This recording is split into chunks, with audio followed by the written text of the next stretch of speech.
So for my research for wellness, I decided to look into the peanut allergy because it's such a relevant problem. I think we all know at least one person or multiple who have the peanut allergy. So a little bit of background on it.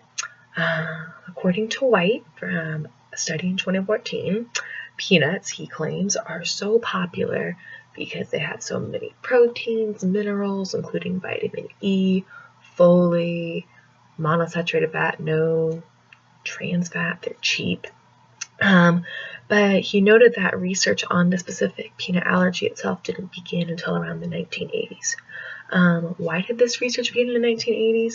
Because there's a huge problem in westernized country. According to Brough from 2015, 1 to 3% of kids in westernized countries such as the United States, United Kingdom, Australia will develop this allergy at some point, and that's actually quite a high number if you think about it.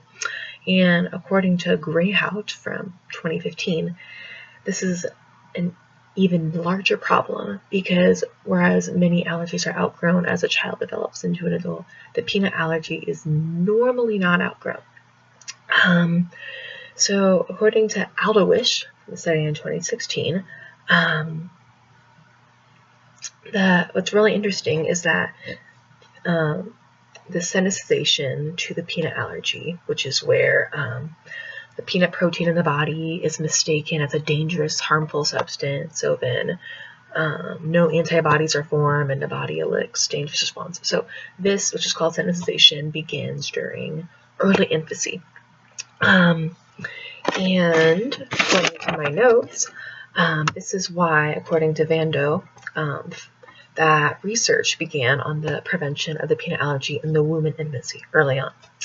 So according to Wright in 2014 again, one of the questions, her hypothesis was that does a mother's consumption of the peanut have an effect on if a child will develop the allergy if it develops early on?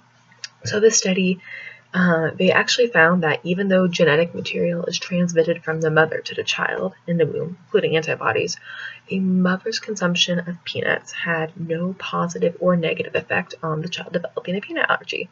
So, clinical takeaway for moms, you can enjoy your peanuts as much as you want during pregnancy without affecting your child's development of the peanut allergy. However, according to Fisher, 2015, researchers began to note that around the world in other parts, such as the Middle East, Asia, Africa, there was a drastically lower number of children with a peanut allergy. So why was this? And they began to find that in these countries, the peanut protein was introduced fairly early on, rather than in America where the strategy to avoid it was pure avoidance. Don't give your child any proteins or peanut proteins during infancy, early childhood. So according to Aldowish of 2016, this is why the Learning Early About Peanut Protein Allergy study in the United Kingdom began to form. And the main hypothesis to this study was, does the best prevention for the peanut allergy, is this found through pure avoidance, or is it found with early introduction? So the study had 834 children. They were aged 4 to 11 months, and they have divided them into 2 groups.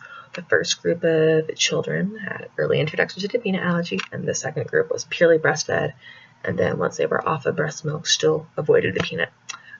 So after 5 years, these children were tested again. According to Nickel from 2005, these results showed, incredibly, that there was a drastically lower risk of developing the peanut allergy for the early introduction group.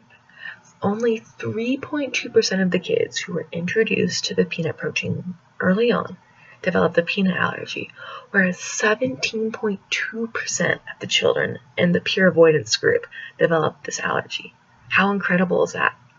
Of course, it's important to remember that this was only one population. It was small, so it can be generalized in the findings. So clearly, further research will be needed for this.